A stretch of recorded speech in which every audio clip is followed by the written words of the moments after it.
Well, at least it took until October, and at least they put up a fight at the end. But the 2022 San Francisco Giants are officially eliminated from playoff contention. You are Locked On Giants, your daily San Francisco Giants podcast. Part of the Locked On Podcast Network, your team every day.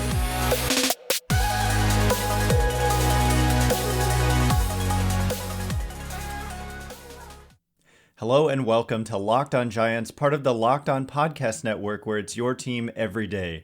My name is Ben Kasbeck, and on the show we provide daily episodes Monday through Friday, talking about the San Francisco Giants in a way that's data-driven and rational, but also simple, passionate, and accessible to all. I'm a former contributor for the baseball statistics and analysis websites Beyond the Box Score and Rotographs. I've been podcasting about the Giants since 2015, and I'm a lifelong fan. Thank you for making Locked On Giants your first listen every day. We're free and available wherever you get podcasts. And coming up on today's show, a lot to get into. The Giants were officially eliminated. It was exceedingly likely that they were going to be officially eliminated over the weekend.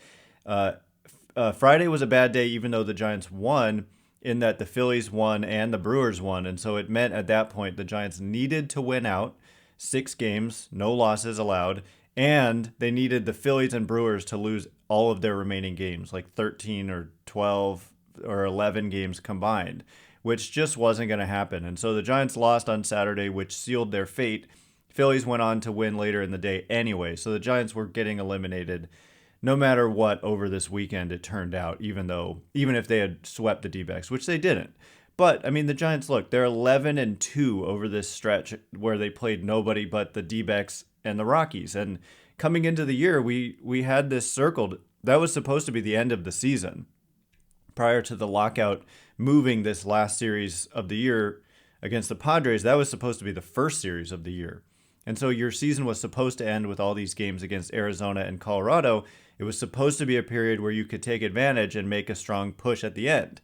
And they did make a strong push. It's just all the stuff that happened from May through August is what doomed them ultimately.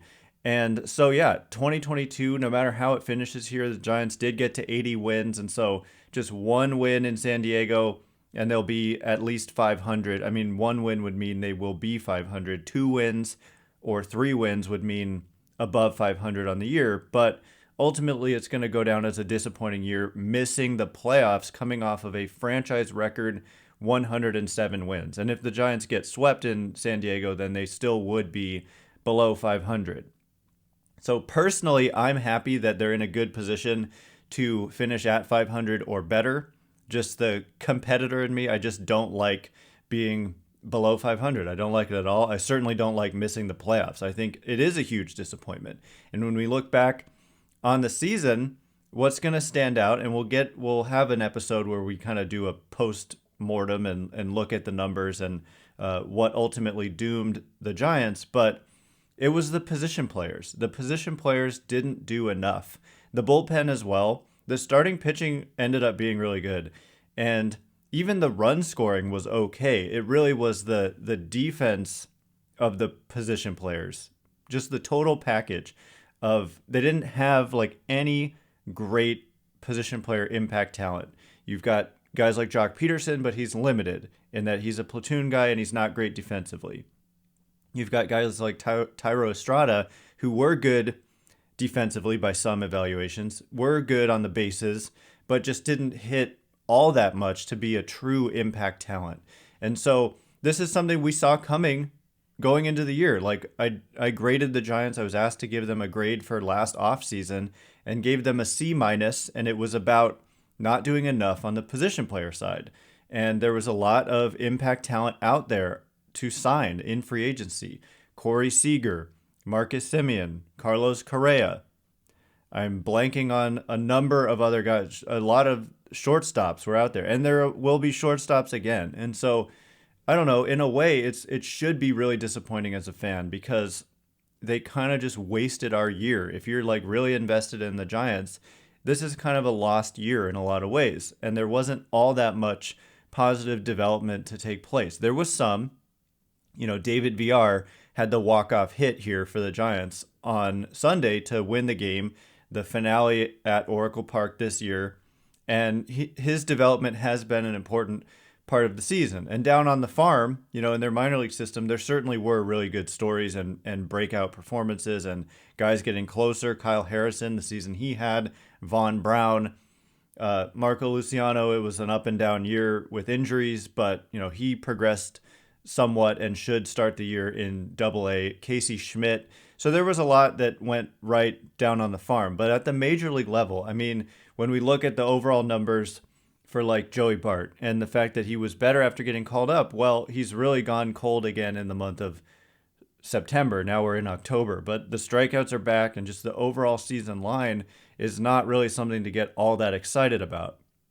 And even with David Villar, like just to throw cold water, even on the walk-off hit, it wasn't hit well. And he said his goal in that at bat was to keep the ball off the ground. And what did he do? He hit the ball on the ground and it was only hit like 77 miles an hour.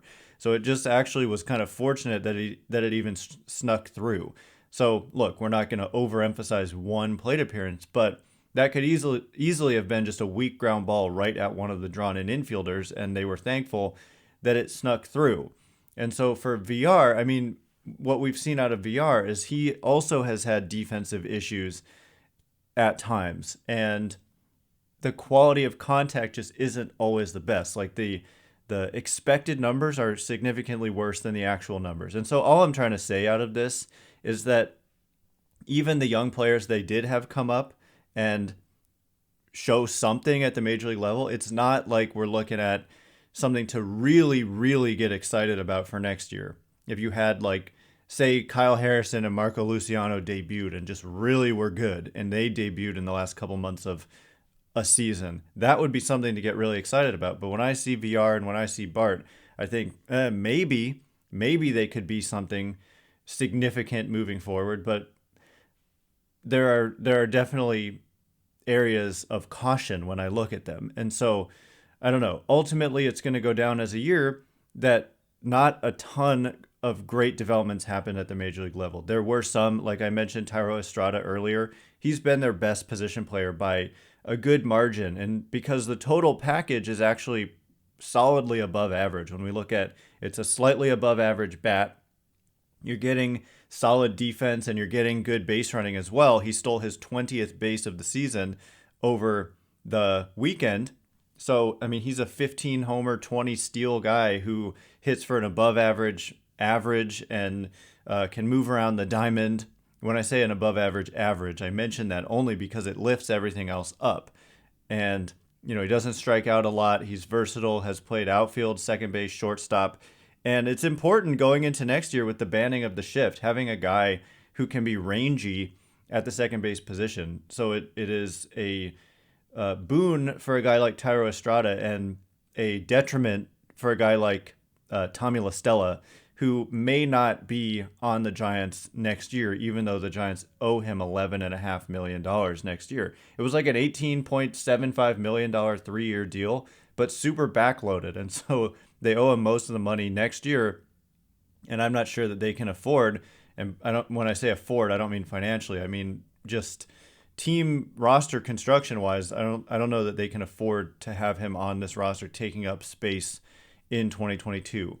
Or 2023. But one guy who will be back is this year's Willie Mack Award winner. And this guy had a solid season and is an inspirational player. That's the definition of the award.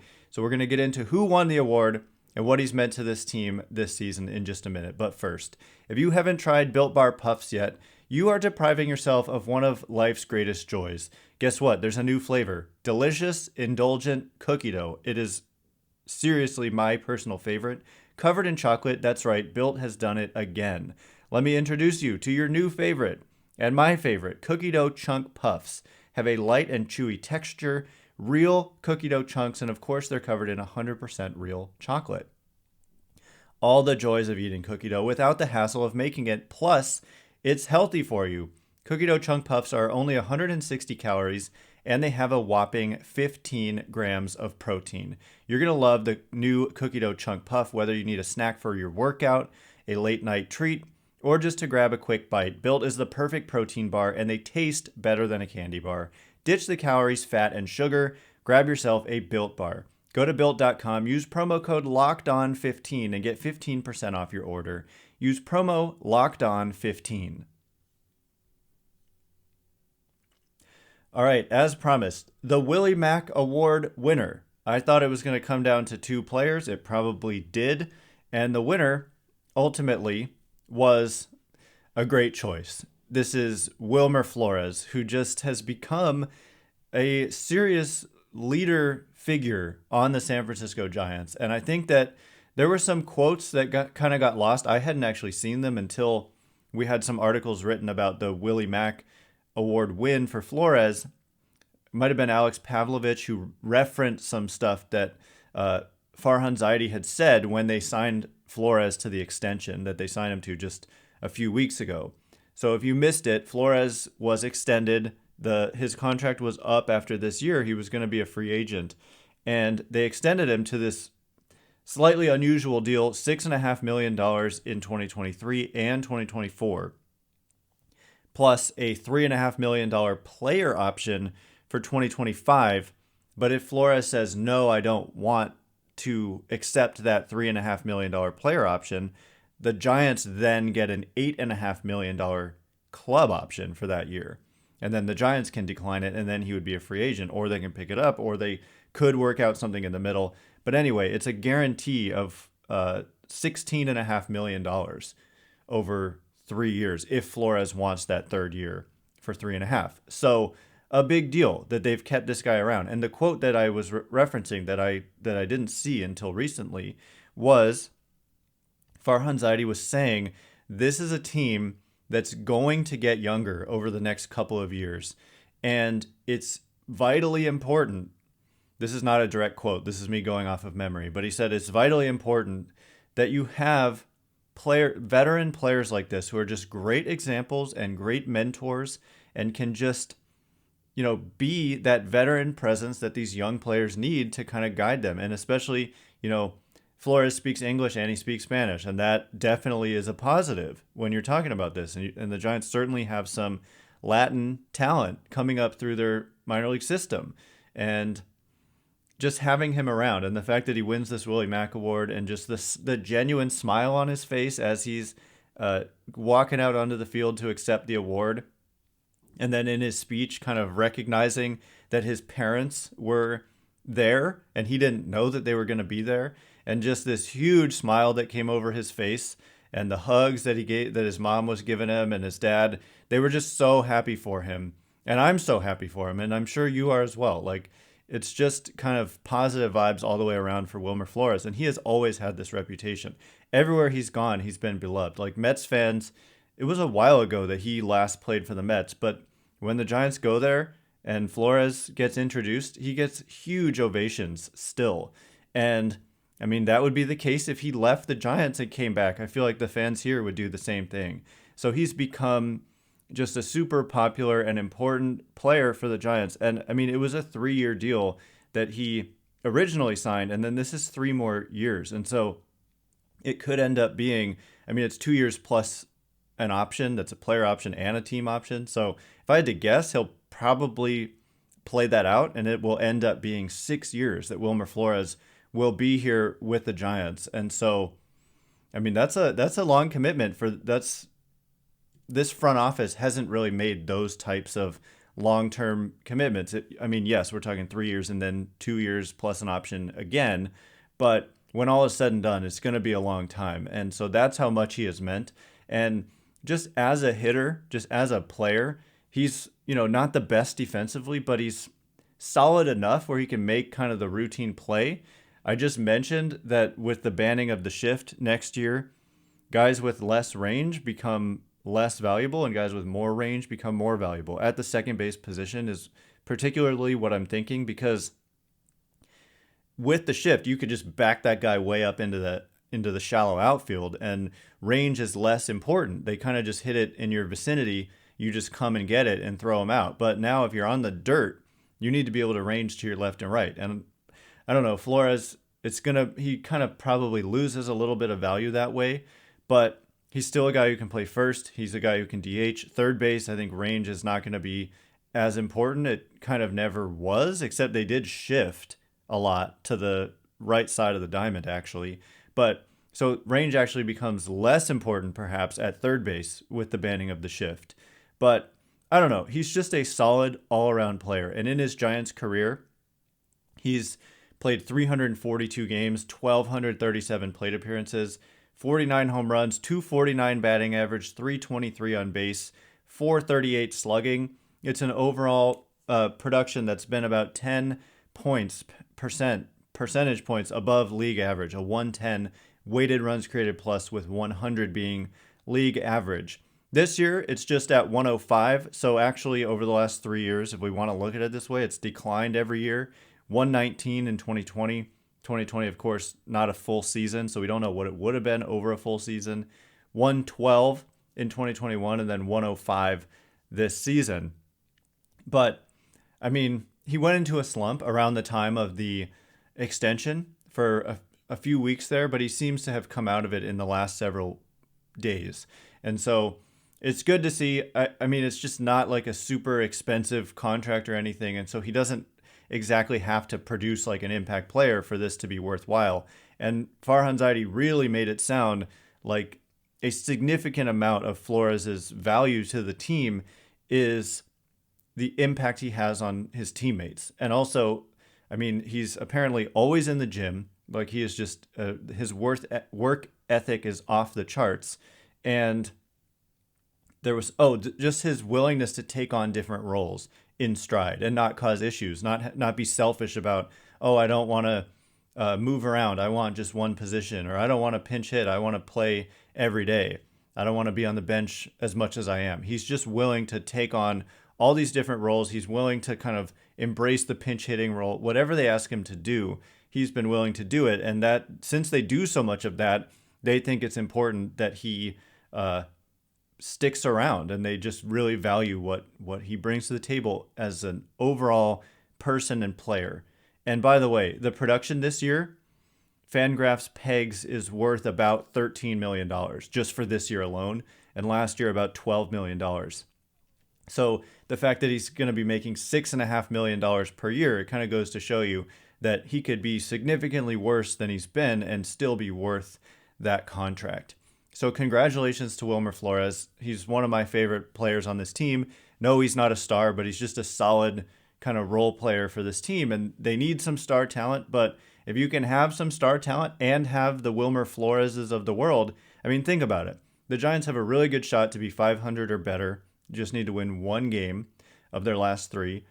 And they're going to end up being a 500 or better team if they can win one more game with all the flaws of this roster. And so really, if you just add a couple of impact talents into that position player group, they've got kind of the secondary pieces.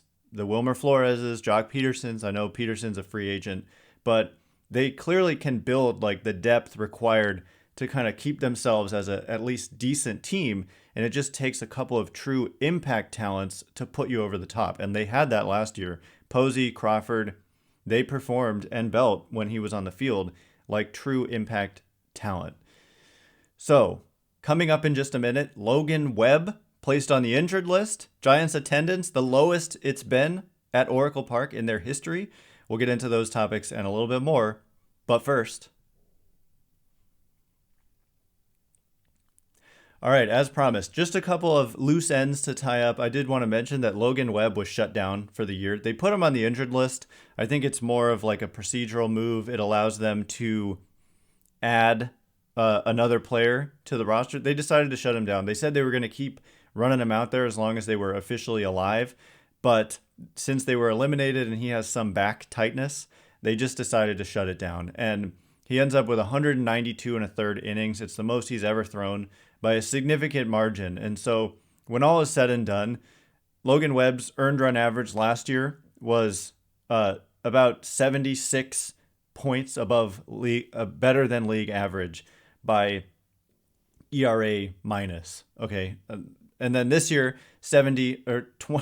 27 points above league average. So basically what I'm trying to say is he was about 25% better than league average last year and this year. So overall, just a really good season for Logan Webb. Ground ball rate continued to be really high and a big strength of his. Strikeout rate did come down. If there was one kind of area for Webb that wasn't as good this year, it was that he wasn't striking as many people out. And the fastball velocity at times showed some declines. Yeah, I mean, last year he averaged 92.9 with the fastball. This year, 91.9. So he did lose a mile an hour on the fastball, which is perhaps cause for some concern. I don't know exactly. I don't know. We'll have to see. As long as he's healthy and says he's healthy and feels good, except for the back, then so be it. We'll eventually break down Webb's season in more detail, but really good season for Webb. Wraps it up here. He won't pitch again. They also they optioned Jacob Junis. And so you might look at that and be like, what? Why did they option Jacob Junis? It's because he wasn't going to start again for the Giants, and they wanted to add somebody else to the roster.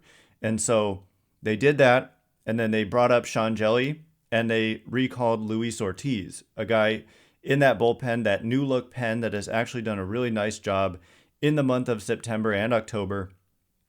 Luis Ortiz and Sean Jelly are back. And today is going to be another bullpen game. Scott Alexander started the last 2 games of this series against Arizona. A reliever started 2 games in a row, same guy. And then John Brebbia is going to start on Monday against the Padres. I would imagine Sean Jelly is going to pitch in long relief. I think that would line up with his turn here. And then it's going to be Carlos Rodon on Tuesday, and then Alex Cobb on Wednesday to wrap up the season. I did want to mention, like, the new look bullpen, I do like Scott Alexander can be brought back, has been impressive. Guys like Thomas Szapucki and Alex Young have club control remaining. In Zapucki's case, a lot of it remaining, and so they can be in the mix next year as well. Shelby Miller has perhaps been the most impressive out of all these guys who have auditioned. Even though it's been a super small sample, he's just blowing guys away. And Shelby Miller, I read this quote of his via the San Francisco Chronicle and Susan Slusser. Shelby Miller is a free agent at the end of the year, but this was what he said about coming back to the Giants. Quote, this is the top on my list. Number 1 for sure. I've always loved this city, and I feel really at home in this clubhouse. It's a great spot to be. End quote. And so I just thought that was promising, because Shelby Miller, I mean, the performance has really been about as impressive as you could possibly have in 5 2/3 innings. He's struck out 62% of the hitters that he's faced. He hasn't walked anybody, and he hasn't allowed any runs. So it's just been an overall dominant showing. It's not going to get him like a huge contract, but he looks like a guy deserving of bringing back on some kind of contract for next year. And I would imagine, given those comments, there's no way that the Giants would be like, nah, no thank you, after seeing what he's done here. He could go out against the Padres and have a rough one, but I would imagine that they're going to make an effort to bring back Miller, and it sounds like he wants to be back. So that's a good thing. Basically all of these guys who have shown well out of the pen can be brought back, except Miller, who's a free agent, but it looks like he wants to be back. So that's what I'm trying to say, is that the positive momentum of this pen, I think, can be carried into next year, hopefully. So lastly, just the attendance. It's a hot topic sometimes on Twitter. Giants' final attendance, 2,482,686, which was their lowest in 21 full seasons at Oracle Park. Now, something I want to mention, this is like, we talk about this with hitting and league average, right? So league average offense is down this year. And so we can't just say the Giants are hitting only, they have a 240 batting average. It's so bad. But then you have to look at what is the league average, and note that the league average has declined. Offensive numbers are down. Home runs are down. So just to say, the Giants ended up with so many fewer home runs than they hit last year. Every team did. I mean, not necessarily every team, but league-wide, there was a big drop in offense this year. And so that's why numbers like weighted runs created plus, which take league average into account, are so much better, in my opinion, at evaluating offense. And for attendance, the thing to note is that attendance is down across the sport. It's not just the Giants. And if you look at some of the teams who drew even fewer fans than the Giants this year, you've got playoff teams, the Mariners, the Phillies, the Red Sox aren't very good as far as I can recall. The Mets were barely above the Giants. So I wouldn't really get so wrapped up in this. It's a problem I think that the team isn't super compelling. And if you if you go out and get some star talent, I do believe people will show back up. But it's also probably just residual effects from the pandemic, in my opinion. And so I don't get so wrapped up in this. And they still were 12th. The season's not over, so some teams are going to, it could change. Some sellouts for the last series of the year could skew the numbers a little bit. But, I'm talking about average attendance. The Giants come in 12th in the sport. So it's not bad. It's just not great. And there are ways to fix it, but I also just think it's down across the board, and that's an important part of that conversation. So anyway, that is all the time we have for today. Thanks again for making Locked On Giants your first listen every day. Now make Locked On MLB your second listen today. MLB expert Paul Francis Sullivan brings humor, passion, and unique perspective on every team and the biggest stories around the league. Follow the #1 daily league-wide podcast, Locked On MLB, on the Odyssey app, YouTube, and wherever you get podcasts. Once again, my name is Ben Kaspick. Check me out on Twitter at Ben Kaspick, Kaspick. If you like this show, please consider rating it or smashing the thumbs up button. Whatever you can do, thank you so much. I really appreciate it. Anyway, I can't wait to be with you again tomorrow. Thanks again for listening. You are now Locked On Giants.